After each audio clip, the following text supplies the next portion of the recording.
에, 지금부터 오션 대망의 제400회 정기 세미나를 시작하겠습니다. 오늘, 오늘 다룰 논문은 시민과학을 이용하여 평가한 확대 생산자 책임 재활용 제도가 해양 플라스틱 쓰레기 오염 수준의 감소를 보여주지 않았다라고 하는 아주 어떻게 보면 충격적이고 어떻게 보면 또 당연하다고 할 수 있는 그런 논문이고요. 논문을 먼저 보여드리면 이건 이제 마린 팔러시 최신호에 실린 내용이네요. 카나다에 있는 학자들이 했는데 뒤에 거기 에 나오지만 이분들이 직접 이제 뭐 EPR을 운영하는 데 참여한 사람도 있고 또 스프라이드에서 시민들하고 같이 쓰레기 모니터링을 했는 그런 사람들도 있습니다. 제가 평소와 다르게 PPT에 이걸 내용을 손님들이 많이 오시면 이해하기 좋아라고 한글로 정리를 했는데 여러분들도 논문 찾아보실 때 되게 보면 이제 본문 말고 웹사이트에 뭐 하이라이트라고 나옵니다. 그래서 이게 요약보다 더 짧아요. 이 하이라이트는 되게 언제 쓰냐? 논문 심사하러 제출할 때 하이라이트를 제일 앞에 이렇게 내놓거든요. 그러면은 심사자들이 바쁘잖아요. 그러니까 하이라이트 보는 거야. 그래서 이 논문의 제일 특징이 뭔지를 나타낸 게 하이라이트로 분리 포인트 한 5개 정도 굉장히 짧게 이걸 제출하라 그러거든요. 그러니까 이거 보면 논문 그래서 하고 싶은 내용이 다 나오는 거예요. 사실 요약보다도 더. 모든 논문에 하이라이트를 나오나요? 는 아니지만 대개는. 그런 것도 있고 그렇지 않나요? 네네. 근데 대개는 웹사이트에 지금 찾으면 하이라이트가 나오니까 하이라이트를 먼저 보시면 이 논문이 뭐구나 내용 아실 수 있습니다.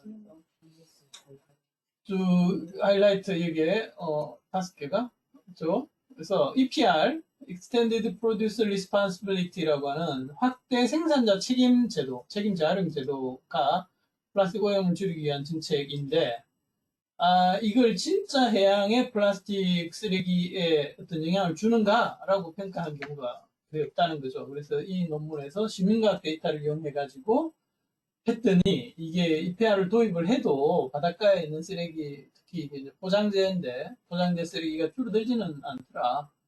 라고 하기 때문에 두 가지 이제 우리가 고려해야 될 게 있다. 첫 번째는 시민과학 데이터를 우리가 시민과학이 엄청 뭐 쓸모 있고 좋다라고 많이 얘기는 하지만 실제로 그걸 특정 정책을 평가하는 데 반영하려면 어떤 뭘 고려해야 되는지 어떤 도전이 있는지 완전 챌린지라고 하는데 그러면 그 챌린지가 어떤 게 있는지를 이렇게 공략해야 되고 또 EPR을 만약에 이제 우리가 평가하겠다 그러면 EPR의 어떤 분모 그다음에 EPR 그 대상 품목이 이렇게 처해 있는 환경 그 데이터의 특징 이런 것들을 감안해서 모니터링을 설계를 해야 된다는 거죠. 그게 이 논문의 하이라이트다. 끝났죠? 네. 요약도 제가 파파고에 그냥 돌렸거든요. 거의 완벽하게 번역을 하네요. 그래서 세계 각국 정부가 플라스틱 오염 증가에 대응해야 된다는 도전에 고심하면서 제품의 폐기물 관리 책임을 생산자에게 증가하는 내지는 강화하는 생산자 책임을 강화하는 EPR 정책이 빠르게 이 문제에 대한 입법적 접근에 초석이 되고 있다. 그러나 이 정책의 효과는 플라스틱 해양 쓰레기 감소 측면에서 평가된 적이 없다. EPR과 같은 정책이 영향을 미치는지 이해하려면 정책이 도입되기 전후에 정보를 수집하고 분석해야 한다.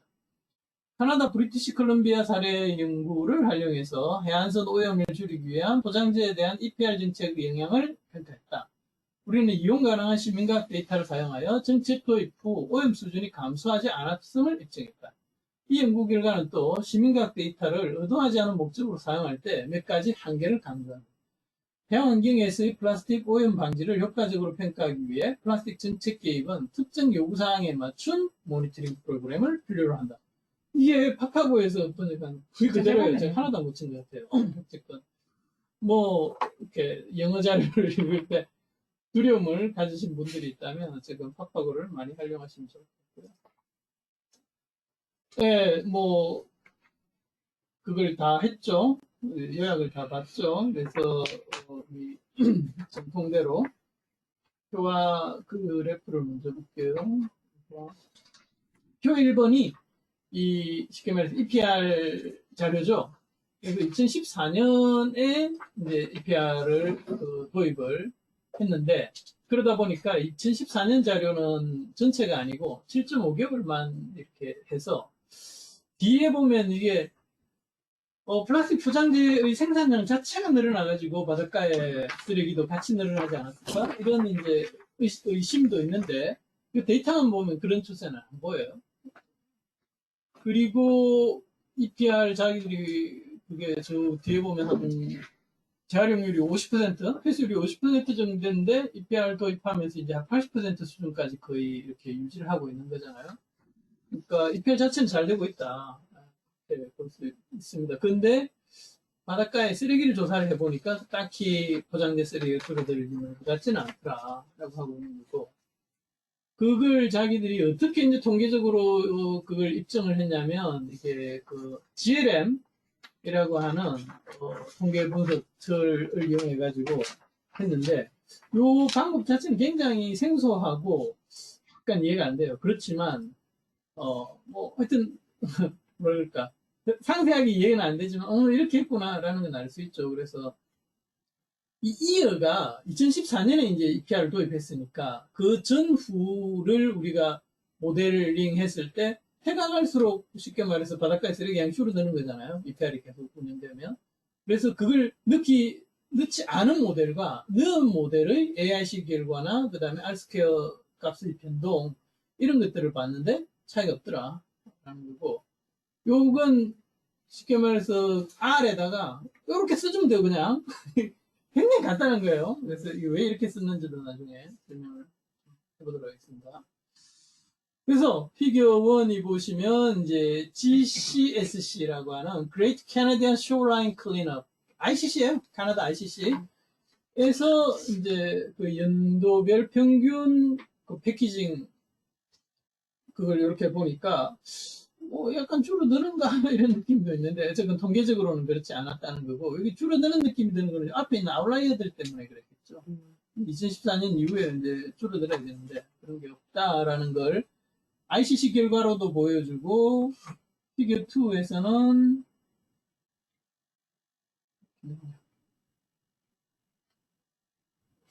서프라이더라고 하는 그러니까 서퍼들의 이게 환경단체죠. 세계적으로 특히 유럽이나 미국에 엄청 활발한 해양쓰레기 분야의 플레이어 중에 한 그룹인데, 어쨌든 이 스프라이더 밴쿠버하고 밴쿠버 아일랜드 두 팀이 했는 결과인데, 요거는 미국 노아의 쓰레기 모니터링 프로토콜을 거의 따랐어요.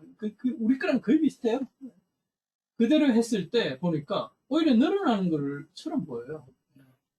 그것도 더 세분해놓고 보면 이렇게 그걸 다시 이제 전후로 이렇게 박스플롯 형태로 하고 페어드 짝지어서 같은 정점에서 늘어났나 줄어들었냐라고 했을 때도 전체로 보면 약간 늘어나는 그런 느낌이 있죠. 근데 그건 왜냐면 어반 에어리에서 특히 도시 지역에서 이게 아주 튀는 값들이 있어가지고 뭐 늘어났다라고 우리가 하기는 그렇지만 EPR이 도입돼서 이 브리티시 콜롬비아 지역의 바닷가에 포장재가 줄어들었다라고 하기는 힘든 거죠. 그걸 이렇게 두 가지 데이터, 시민과학 데이터로 보여주고 있습니다. 그리고 그걸 아노바로 뭐 했다 그러는데 이건 뭐 그렇게 중요하진 않고 앞부분에 다 얘기했던 거고요. 네. 본문을 뭐 중요한 내용만 봐가면서 설명을 좀 하고 관련 논문이나 이런 것도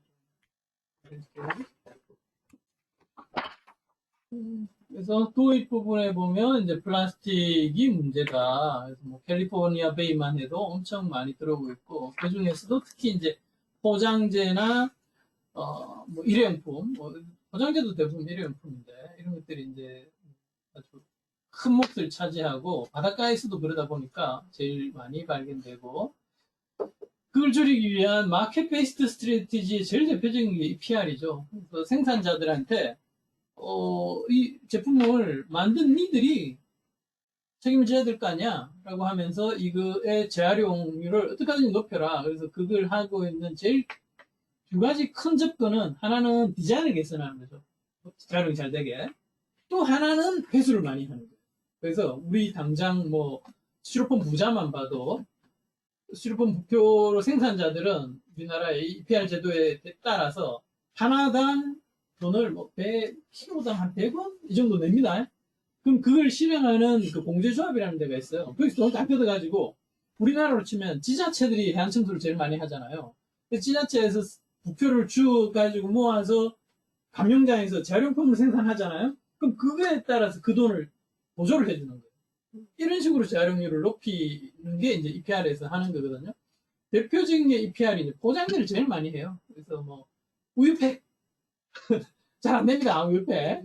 뭐 하여튼 그런 우유팩 그다음에 뭐 하여튼 뭐 페트병 뭐 이거 뭐 주요 포장재는 다 EPR로 하고 있다. 그래서 여기 있네. 첫 번째는 이제 그 발생되는 양을 줄이는 거, 그 다음에 어떤 뭐 매립장에 가서도 그 개발도상국이나 이런 데는 많이 이렇게 그 빠지잖아요. 그 다음에 이제 그 이후에 재활용하는 거. 그런 것들에 이제 뭐 여러 가지 그 법제화 중에서 제일 대표적인 게 이제 EPR이다. 전 세계적으로 선진국들은 다 하고 있다고 봐야 돼. 근데 앞에 나온 것처럼 진짜 EPR을 통해 가지고 해양 환경 중에 이게 줄어들었냐라는 데에 대한 연구가 별로 없다는 것을 이게 참 입증하기 어렵고 이게 정책 평가에서 기본은 before after 전후에 어떤 그걸 비교를 하고 그 효과가 있는지를 하는 거죠. 그러려면 이제 롱텀 모니터링 데이터가 필요한데 빨리 해양 쓰레기의 롱텀 모니터링 데이터라는 게 굉장히 희귀하잖아요. 그러니까 이 사람들이 뭘 썼냐? 시티즌 사이언스 데이터를 썼다. 이거는 또 얘기한 그레이트 캐나디안 쇼라인 클린업하고 뭐 노아의 어떤 그 방법론인데 노아에서도 이런 모니터링이 이런 정책을 평가하는데 될 수 있다라고 얘기하고 있고 그러니까 사전에 설계해가지고 제도를 도입한 게 아니기 때문에 이미 있는 데이터를 활용해야 되고 그게 이제 왜 자기들이 브리티시 콜롬비아에 또 했냐면 브리티시 콜롬비아가 뭐 하여튼 그 주 이렇게 스테이트 차원 지역 차원에서 선진적으로 100% 인더스트리 펀디드 제도를 도입했다 그러고요. 그래서 보니까 이 그레이트 캐나디안 쇼라인 클린업에서 세 가지 이 제도에서 하고 있는 플라스틱 백이나 푸드래퍼나 식스팩 홀더 이런 놈들을 조사를 하고 있더라 이거지. 그래서 그걸 해보기로 했다라는 거고요. 매트리얼 메소드에 이제 자기들이 어떤 데이터를 썼는지 상세하게 얘기를 합니다. 그래서 8개의 이 그룹이 이 시티즌 사이언스 이걸 하고 있는데 뭐 EPR 자체를 평가하기 위한 건 아니었고 당연히 근데 아까 3개를 하는 거고 그거는 GCSC라고 하는 카나다판 ICC다. 그 다음에 스프라이드 파운데이션은 노아 우리가 지금 하고 있는 것과 비슷한 이기에서도 우리도 노아 가이드라인을 보고 이제 뭐 5m짜리 4개를 랜덤으로 하고 막 이런 걸 선택한 거거든요. 지금 그걸 따라서 이제 스프라이드 파운데이션이 밴쿠버 주변에서 하고 있다는 거고요.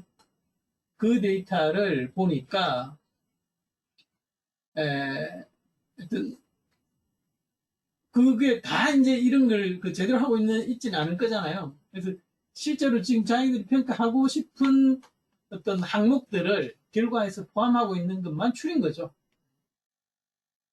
추리고 그걸 또 해보니까 나중에 이제 왜 GLM을 썼냐면 좋다 이게 간격은 없어요.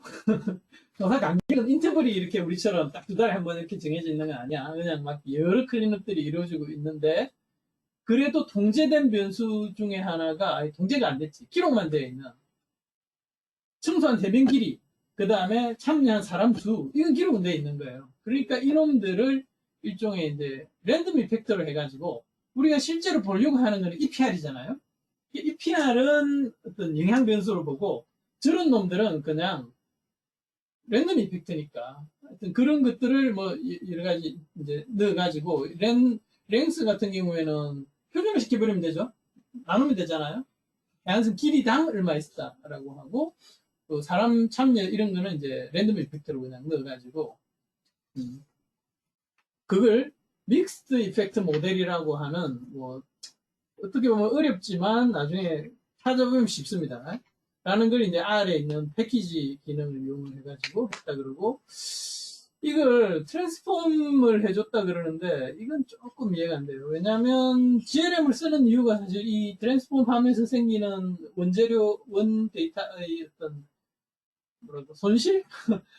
이런 걸 좀 줄여주는 게 GLM인데 어쨌든 그렇게 했다 그러고 아까 표에 나온 것처럼 이어라는 그 영향 변수를 넣기 전과 후에 AIC 값이 얼마나 떨어지냐라는 걸 봤다. 뭐 기타 뭐 이렇게 T 테스트도 하고 아누바도 했는데 결론적으로는 통계적으로 유의한 이렇게 차이를 영향을 보여주지 않더라라는 거고. 스프라이드 파운데이션이는 100m라고 하는 정해진 딱 구간을 이렇게 하고 정해진 사람들이 한 거죠. 그래서 그것도 물론 추렸어요. 그래서 37개를 이렇게 해가지고 하니까 여기서는 바로 아노바를 써도 되는 거죠. 아까 혼합 모형이나 이런 거 막 할 필요 없이. 그렇지만 거기서는 이제 상호작용 문제가 있기 때문에 그걸 했고 뭐 페어드 T 테스트 아까 그 박스 플롯 2개 나온 거 했죠. 페어드 T 테스트는 우리가 1학기, 중간고사와 기말고사의 성적을 우리가 비교할 때 각각의 이 번호가 있잖아요. 학생들이. 그러니까 1번은 중간고사 몇 점, 2번은 기말고사 몇 점. 이런 식으로 전후를 바로 비교할 수 있잖아요. 그런 걸 이제 페어드 테스트라고 합니다. 네, 그런 걸 했고, 그 다음에 비교를 어반과 리모트 사이트, 아까 그림 보셨죠?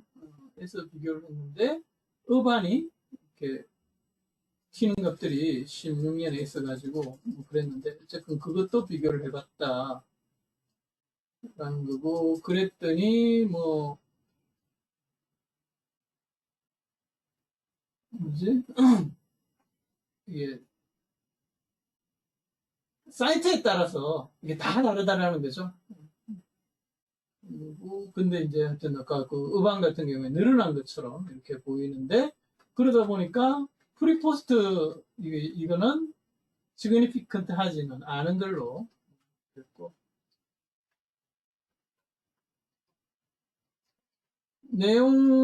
주요 내용은 사실은 다 나온 것 같네요. 그러니까 아까 얘기했던 것처럼 결과로 이렇게 가보면 그 ARC하고 R 스케일 값이 얼마나 변하는지를 봤을 때 이어라고 하는 EPR이 도입된 걸로 인해서 추세의 변화가 있냐라고 했을 때 전혀 그게 모델을 향상시켜주지 않더라라는 거죠.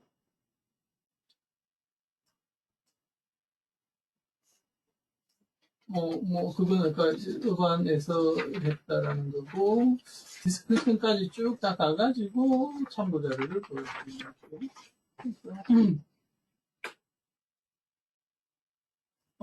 EPR을 이제 자체를 평가하는 게 사실은 중요하죠. 왜냐하면 어떤 전 세계적으로 플라스틱 지금 문제에서 어떤 정부나 뭐 연구를 할 때도 EPR이 굉장히 중요한 걸 얘기를 하거든요. 왜냐하면 소비자 입장에서 억울하잖아. 우리는 기업들이 이렇게 만들어 놓은 물건을 돈 주고 쓰는 거라고. 다 정부에서 허가받고 제도에 따라서 하고 있는데 왜 사람들은 그러니까 마치 내가 죄인인 것처럼 소비자가 죄인인 것처럼 만들잖아. 싫으니까 생산자들한테 책임을 좀 주자라는 측면에서 그리고 돈은 지들이 벌고 있잖아.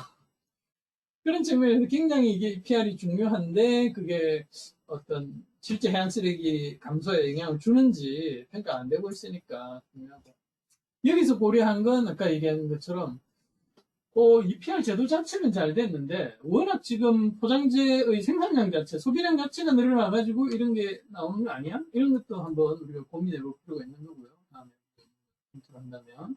근데 아까 표에서 봤듯이, 이 사례에서는 그걸 어떤 설명에 활용하기는 어렵죠. 큰 차이가 없으니까.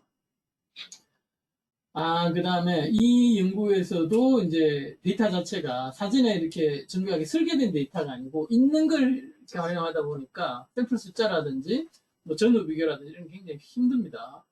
그럼에도 불구하고 시티즌 사이언스는 어떤 연구, 교육, 그 다음에 제도 도입, 제도 평가 이런 거에서 아주 잘 활용될 수 있다라는 걸 이렇게 얘기하고 있는데 이거 논문을 제가 다운받아서 올려놨으니까 보여드릴게요. 그래서 뭐 이 제도에서 얘기하고 있는 이 패키징이라고 하는 거 자체가 우리 조사에서 쓰는 거하고 실제로 이 제도를 통해서 관리하고 있는 게 다를 수가 있잖아요. 그러니까 우리도 모니터링 아이템이 지금 제가 고민인 거예요. 특히 AI 같은 거 학습 데이터 만든다고 하면 우리는 해양 쓰레기 측면에서 이렇게 카테고라이제이션을 해놨는데 상품에서의 구분이라든지 제도에서의 그런 놈들의 구분이 다를 수가 있잖아요. 분류체계가 완전 그러니까 분류체계가 다른 거 이게 참 문제인데 어쨌든 그게 우리가 AI용 학습 데이터를 만든다고 할 때도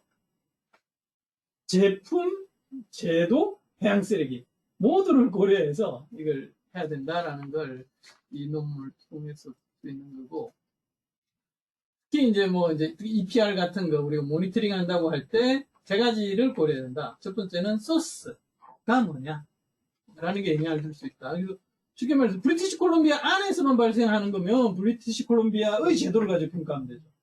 그럼 바깥에서 들어오는 게 더 많아. 그러면 이건 모니터링이라는 게 검증 도구로서는 의미가 없는 거잖아요.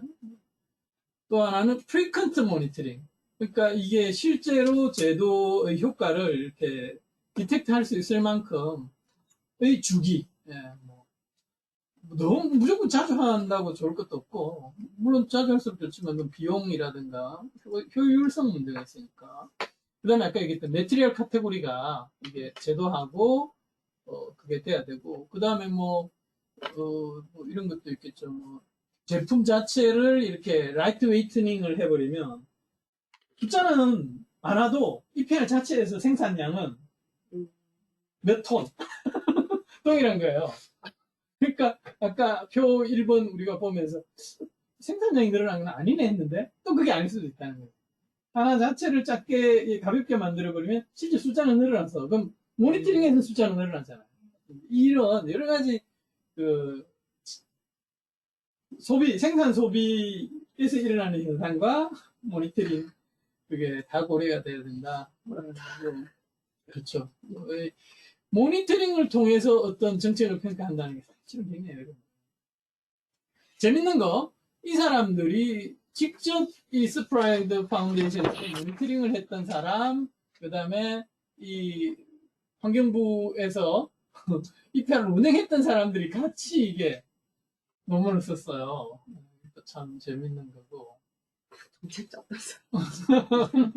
그러니까 뭐 그걸 할 만한 거죠.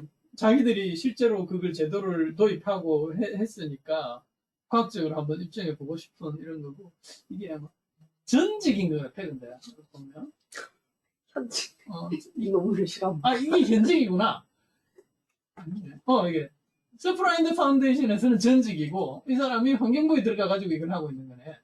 루카스 해리스가. 근데 재밌는 건 이 논문이 뭐냐? 루카스 해리스의 MC면 석사 논문을 이렇게 추려가지고 퍼블리시했다. 이거 저 사람은 시니어 팔러스인데 나이가 좀 있나 보다. 시니어 팔러스는 네, 아나리스트인데 라고 했다는 거고요.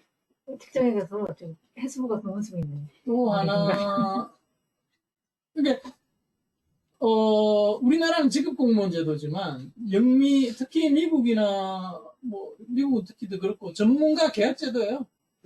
그래서 공무원들이 전문가들이 이렇게 그 기간제로 뭐 이렇게 해가지고 딱 전문 분야에 그 공무를 하고 있는 경우가 되게 많고요. 우리나라 뭐 히오스랑 해수부 가서 그런 비슷한 그거보다 훨씬 더 많이 개방되어 있죠.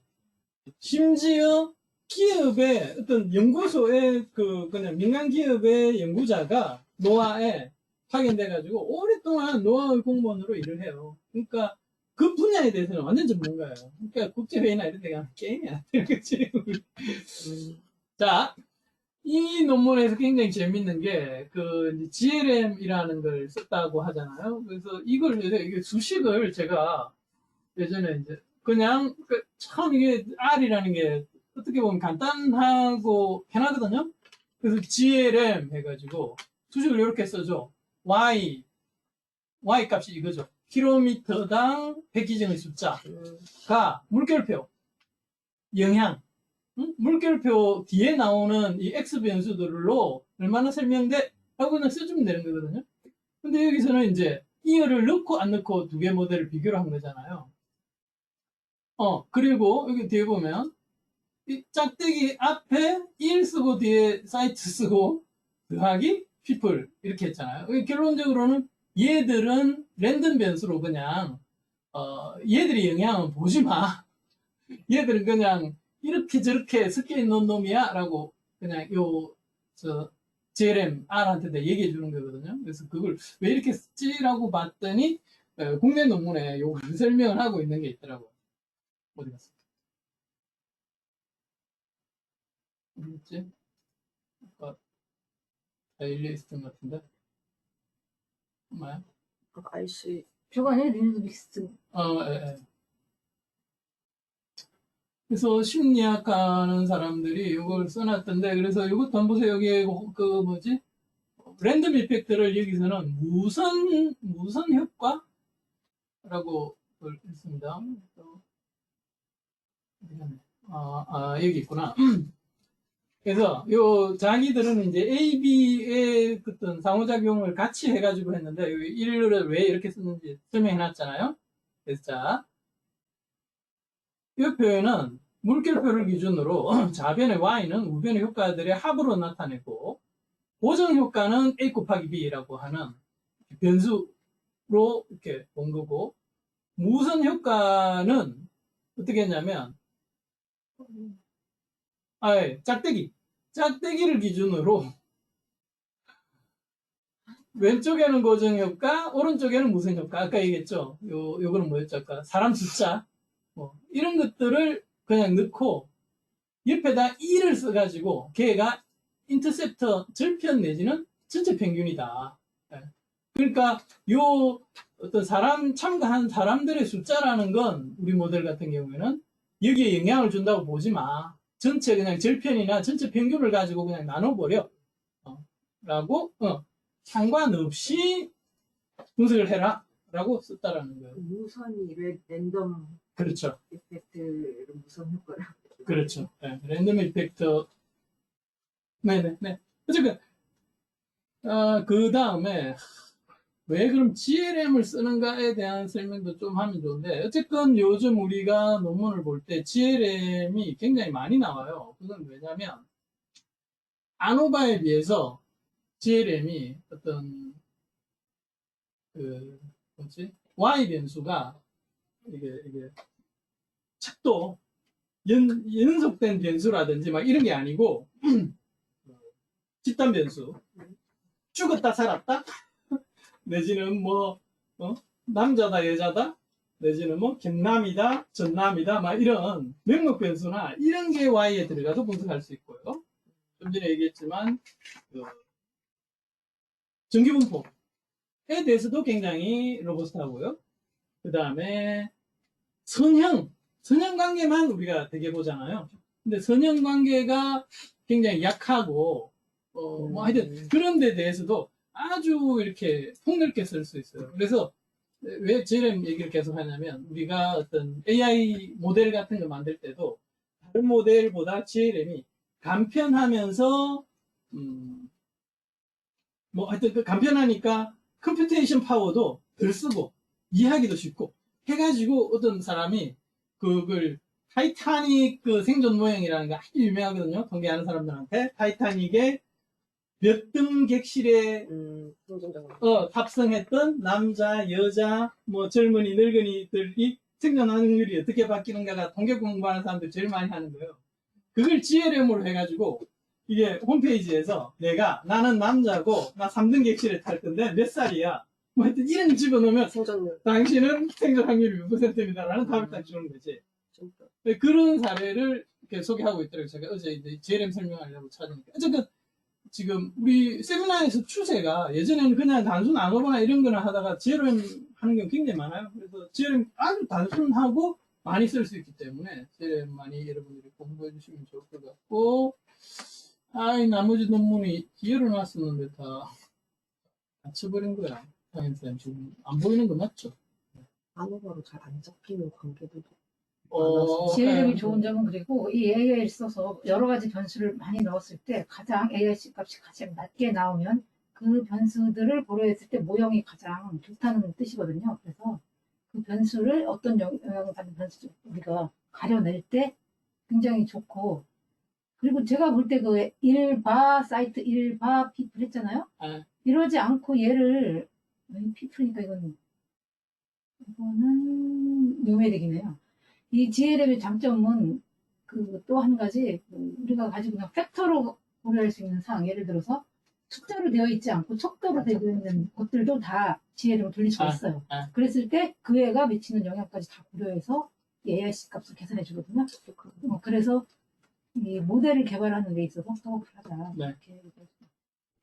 요 논문에서 이제 시민과학에 대해서 굉장히 자기들도 시민과학 데이터를 썼고 여러 가지 얘기를 하고 있잖아요. 그래서 우리도 시민과학을 굉장히 제일 중요한 어떤 옵션의 툴로 생각하고 있는데 그걸 이제 소개하고 있는 논문들이 여기 4개가 있습니다. 그래서 첫 번째는 시민과학 자체의 해양 연안관리 분야에서 활용. 근데 이건 좀 일반론이에요. 일반론인데 여기서 얘기하고 있는 건 뭐 쉽게 말해서 비닐봉지, 플라스틱백 금지 내지는 규제에 이런 이제 RCC 데이터라든가 이런 거 굉장히 많이 쓰이는 거거든요. 예전에 보면 뭐 한 10년 전 이야기이긴 하지만 어떤 미국이나 영국의 신문기사에 비닐봉지 규제를 도입하기로 했다라고 할 때도 ICC 결과예요. ICC 결과에서 2위인가 뭐 하여튼 그렇게 계속 나왔거든. 그런 사례를 이 논문에서 얘기하고 있고요. 그 다음에 이게 이제 끝에 나오는 정책평가에 대한 논문인데 바하마에서 이걸 했는데 얘도 쟁쟁한 사람들이 했어요. 여기 보면은 뭐 마크스 에릭슨이라고 전 세계 대양 탐사했는 사람, 뭐 호안 파브레스 뭐 어떤 이런 사람들이 바하마 제도에서 요거는 노화 방법론으로 거의 모니터링을 했고요. 그런 사례도 있고, 그 다음에, 이었어. 그 컨트롤이 되는 데이터예요? 그렇죠. 이건 노화 방법론대로 했으니까. 아니. 그러니까 방법론은 그걸 따라서 하더라도 네. 조사자에 대한 퀄리티 컨트롤이 되는 자료이냐.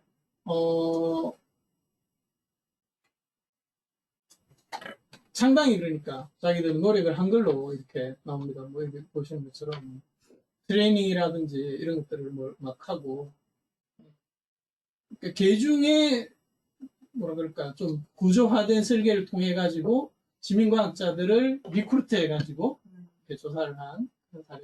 뭐 보면 다 읽어보진 않았고 그냥 넘겨봤고요. 끝으로 못 봤는데 아주 재밌는 논문이 있더라고요. 애널리티컬 메소드라는 학술지에 히데시게 타카타, 니콜라스 말로스, 마크스 에릭슨 이런 사람들이 논문을 써요. 시티즌 사이언스에 대해서.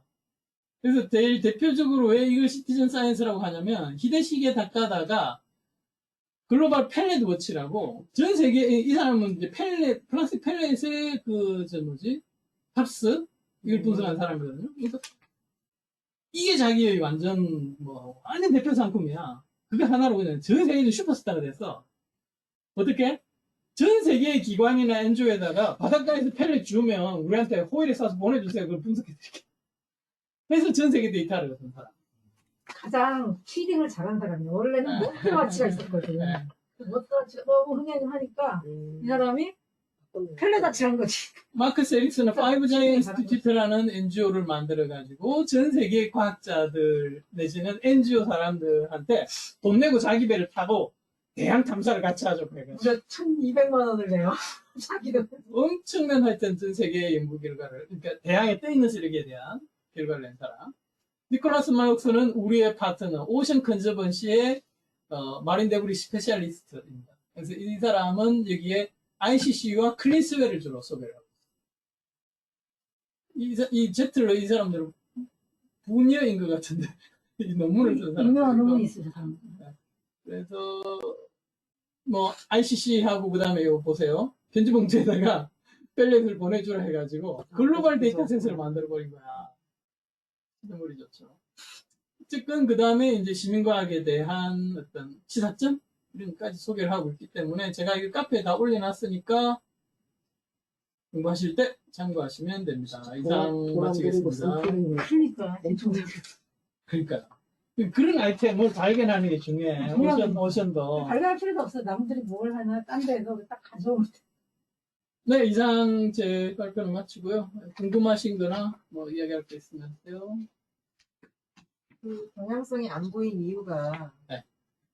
데이터 자체가 경향성을 보여주기 힘든 데이터셋이잖아요. 그렇죠. 네. 모든 걸 떠나서.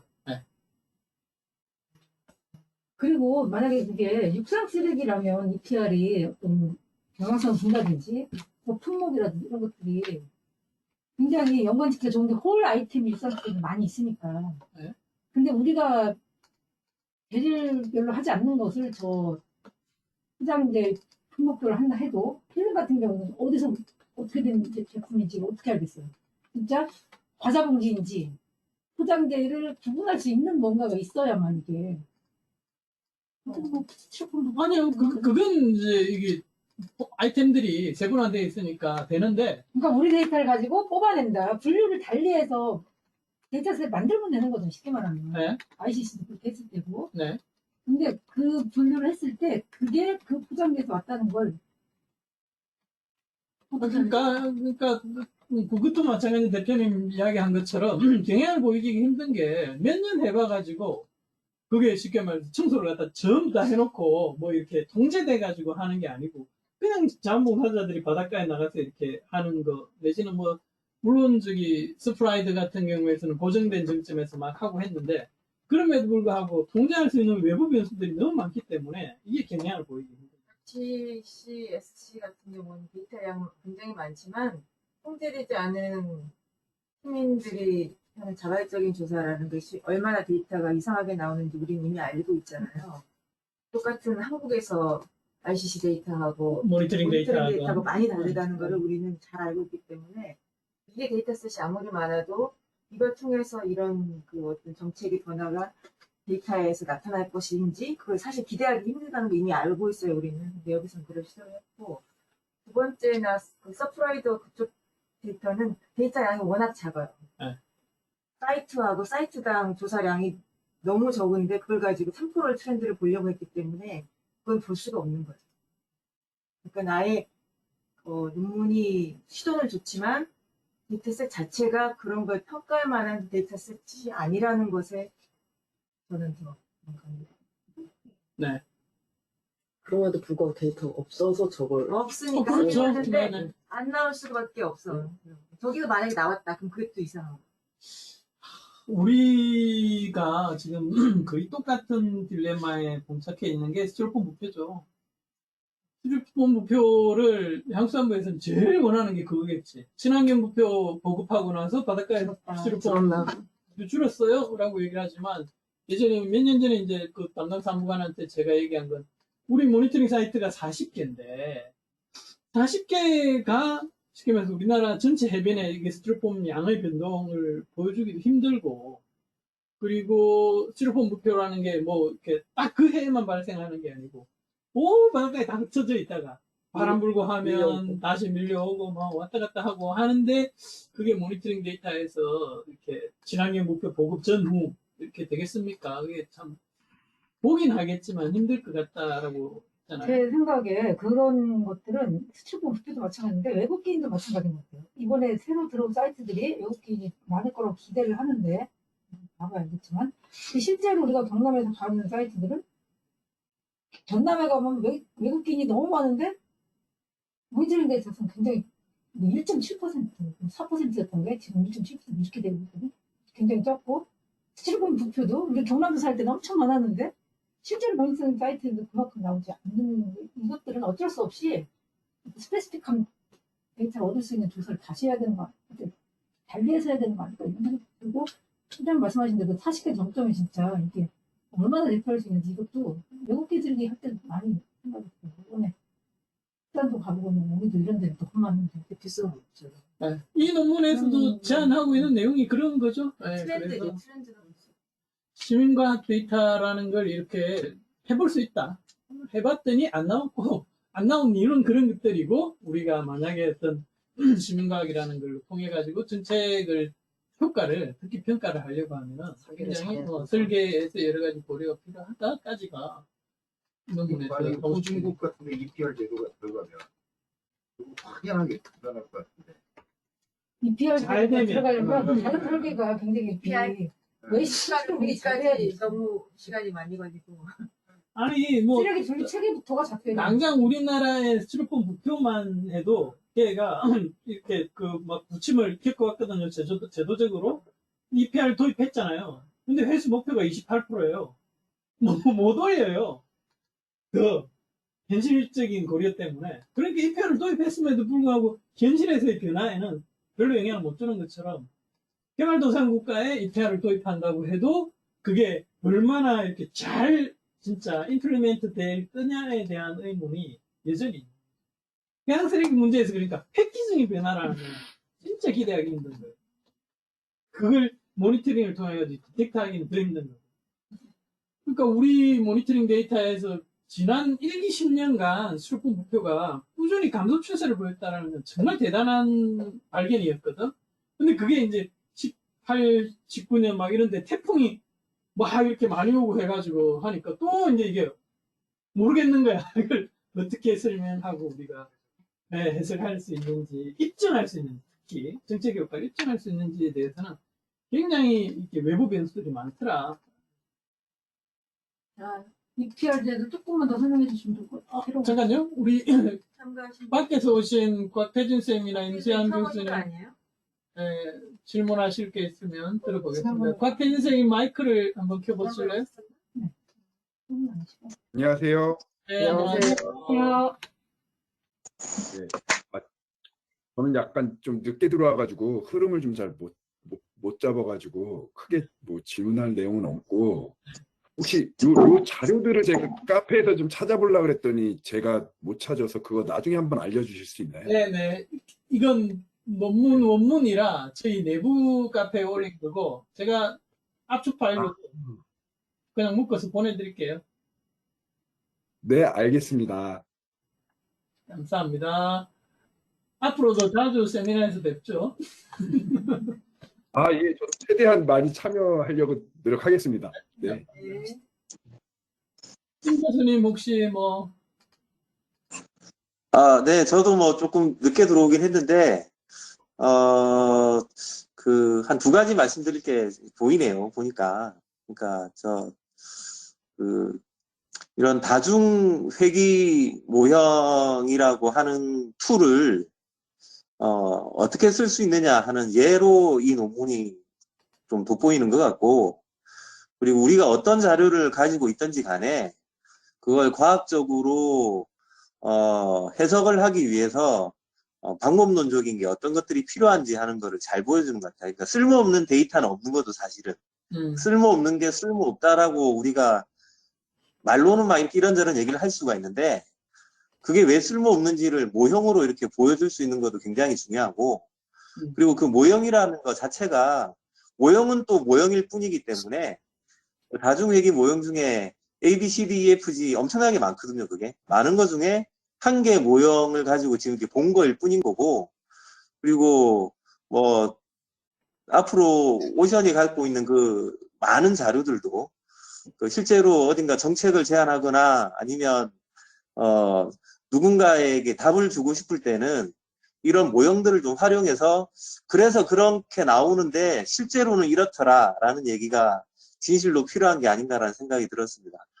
그리고 두 번째는 이제 이런 그 논문 스터디와 더불어서 제가 한 가지 제안 드리고 싶은 게 있는데 뭐냐면 그 상황과 여건이 되실 때 실제 오션이 가지고 있는 그 방대한 데이터를 활용해서 단순하지만 아까 말씀하신 뭐 아노바부터 해가지고 단순한 선형 회귀, 조금 복잡한 다중 그 회귀 이런 모형들을 실제로 좀 스터디를 해보는 게 필요한 시점이 아닌가 하는 생각이 듭니다. 이상입니다. 네, 네, 감사합니다. 첫 번째 말씀하셨던 쓸모없는 데이터 내지는 해봤더니 뭐 결과가 선명하지 않더라. 이게 우리가 참 약하거든요. 그렇게 되면 이제 위축되고 막 뭐 논문 작업이나 이런 걸 포기하게 되는 그런 경우가 있는데 진짜 연구를 잘하는 사람들은 교수님 이야기 얘가 왜 의미 없게 나왔는지 얘가 왜 심지어는 쓸모없는 쓰레기 데이터인지를 구조적으로 모임으로 해서 논문이 실리고 뒤에 연구자들이 저렇게 했더니 그 분석이 실패했대 하는 실패담을 훌륭한 연구 성과로 만들어내는 논문들이 있죠. 아주 드물지만. 제 논문 중에 제가 쓴 게 아닌데 제일 인용이 너무너무 많이 되는 논문은 키오스트에서 현미경과 FTIR을 분석했는 결과를 비교를 한 논문이 엄청나게 미세플라스틱 연구에서 인용이 많이 되거든요. 근데 그거의 근본에 가보면 그 실패담이에요. 너무 데이터가 이상하다. 현미경만 가지고 이렇게 하면 될 줄 알았는데 했더니 나중에 FTIR을 가지고 해보니까 그게 잘못된 게 많더라라는 걸 솔직하게 왜 잘못됐고 그래서 우리는 어떻게 해야 된다라는 실패담을 과학적인 성과로 만들어내는 거잖아요. 이건 막 그런 건 아니지만 하여튼 그런 자세도 필요하다는 거고. 저는 이제 우리 데이터가 모니터링 데이터가 있고 RCC 데이터가 20년짜리 데이터. 사실 그거를 비교해가지고 내면은 굉장히 시사점이 많다고.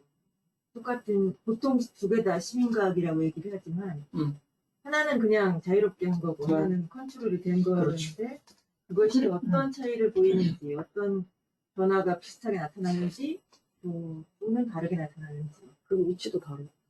또 하나 다르지. 그 육상에서 조사하는 걸 허용한 연도가 있잖아요. 육상 파크도 조사를 예전에는 주로 9월에 해변에서만 했어요. 네네. 그 이후에 육상에서 하기 시작했을 때 그때 우리 그 클린스웨를 시작했을 때 네네. 이런 식으로 부분에서 하면 재밌을 것 같아요. 네. 음, 그럼요. 뭐, 저래 가지고 좋은 데이터죠. 진짜 들고 컴퓨터만 들고 저래 가지고 그러니까 그 이야기 연장선인데 저는 저래 가면 돼.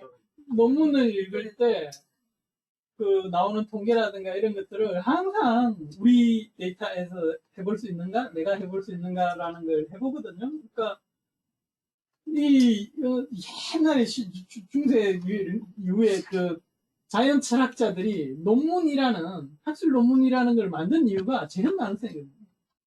다른 과학자들이 내가 했는 방법을 똑같이 했을 때 그 결과가 나오는지 보여줄 수 있기 위해서 논문이라는 걸 만들었단 말이에요. 그러니까 우리도 사실 특히 공부하시는 학부 내지는 코스에 계신 분들은 뭐 우리도 마찬가지지만 논문의 어떤 통계라든가 이런 게 방법이 나왔을 때 너무 겁먹지 말고 이걸 우리 데이터에서는 어떻게 볼 수 있지라는 생각을 가지고 뭐 그래 교수님 말씀처럼 되면 본인이 해보고 아니면 우리가 이제 세미나 시간에 조금 뭐라 그럴까 후속 작업으로 이게 나왔던 걸 이거 우리 데이터에 한번 적용해 볼 만한 게 있는 걸 하면 우리 데이터를 가지고 해보는 시도도 필요하죠. 제가 사실은 작년에 수업을 준다고 조금 해봤어요. AS 때 해보고 했는데 만약에 시간이 된다면 그러니까 시간이 굉장히 많이 걸린다는 거.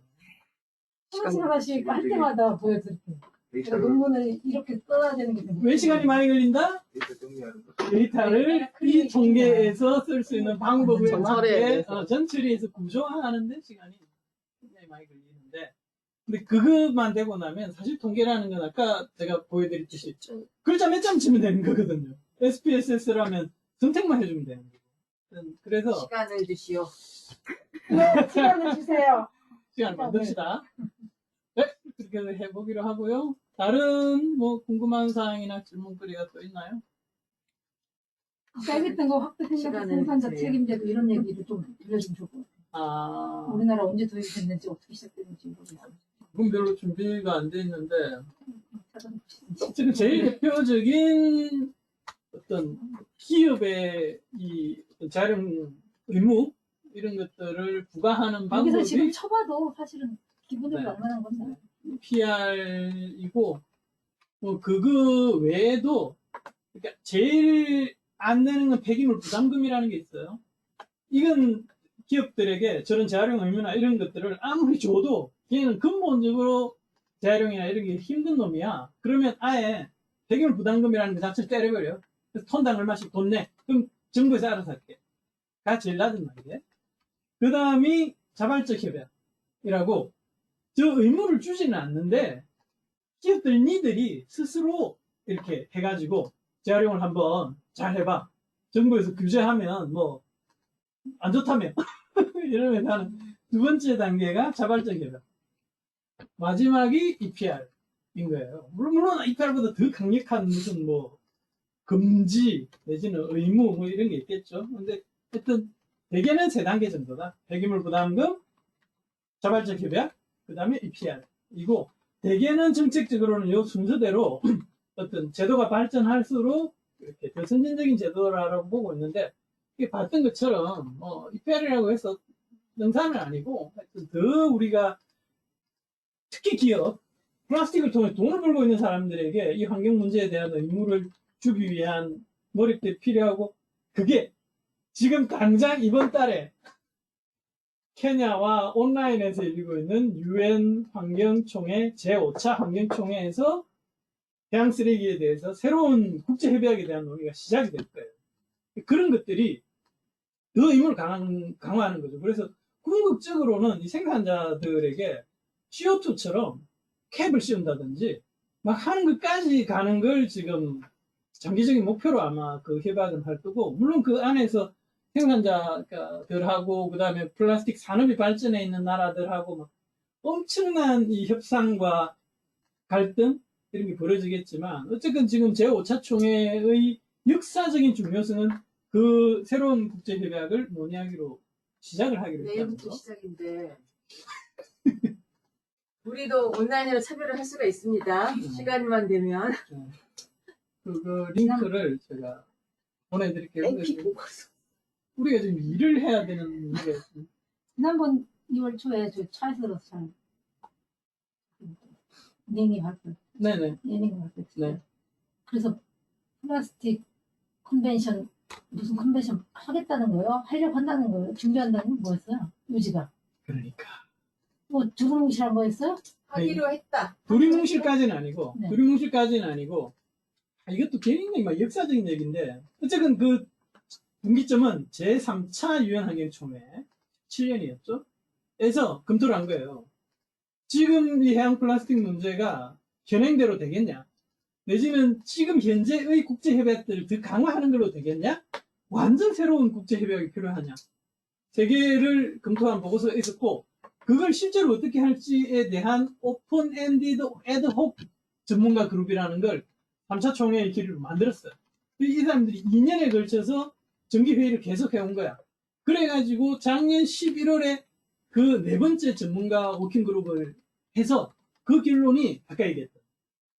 5차 총회는 그러면 새로운 협약을 준비하는 걸로 제안하자라는 게 의장 리포트의 핵심 내용이에요. 그러면 이번에 열릴 때 플라스틱을 규제할 수 있는 컨벤션 정도는 해보자라는 거네요. 그런데 미국하고 어디였지? 이제 영국이었나? 뭐 거기가 하여튼 본국의 승인을 못 받았고 뭐 해가지고 그러니까 논의를 시작하자라는 게 의미가 있는 거지. 된다. 이런 전망은 아직 없어요. 근데 논의를 시작하기로 했다는 게 굉장히 나중에 부대들이 평가할 때 이 5차 UNEA를 그렇게 볼 거다 그런 거죠. 1년 걸리죠. 네. 플라스틱이라는 게 어떤 품목을 한다든지 이런 것도 전혀 전혀. 전혀지만 바젤 컨벤션, 스톡홀름 컨벤션, 뭐 많이 있잖아요. 런던 컨벤션 다 있는데 그렇게 찔끔찔끔 항목에 대해서 부분적으로 집어넣기는 규제해서는 부족하다. 어렵다. 플라스틱 전체로. 전체를 규제하는 특히 새로운 해양 청년 컨벤션. 새로운 컨벤션이 필요하다라는 것에 대해서는 거의 전문가 그룹 사이에서는 합의가 이루어졌고 그걸 5차 총회에 던진 거죠. 그게 내일부터 시작되는데 우리 이메일에 2월 13일 오후 4시 48분자로 UNEA라고 우리가 검색하면 나와요. 거기에 보면은 프로그램이 있고 링크가 있어요. 그래서 자유롭게 등록하고 들을 수가 있어요. 거기는 아마 주로 사이드 이벤트들일 거고 본회의에서도 뭐 하여튼 다룰 건데 제가 나중에 링크 하나 보낼 건데 거기 보면 마린미터 전문가 워킹그룹 페이지가 따로 있거든요. 그래서 거기 보면 이전 뭐 리포트 이런 거 다 볼 수 있는데 그까지 다 볼 건 없고 제가 변화가 있을 때마다 요약해가지고 던져주는 자료를 보시면 돼요.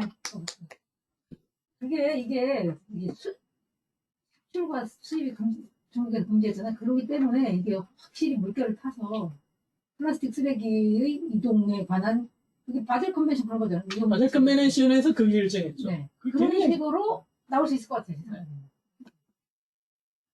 그런 중국에서 수입을 금지한 일이 없었더라면 모르겠는데 이후에 문제가 네. 굉장히 커졌잖아요. 5차 총회를 뒷받침하기 위한 온라인 이벤트가 2월 9일부터 23일까지 계속 있네요. 네. 세미나는 이 정도 할까요? 엄청난 일들이 벌어지고 네, 있는 수고하셨습니다. 네, 수고하셨습니다. 수고하셨습니다.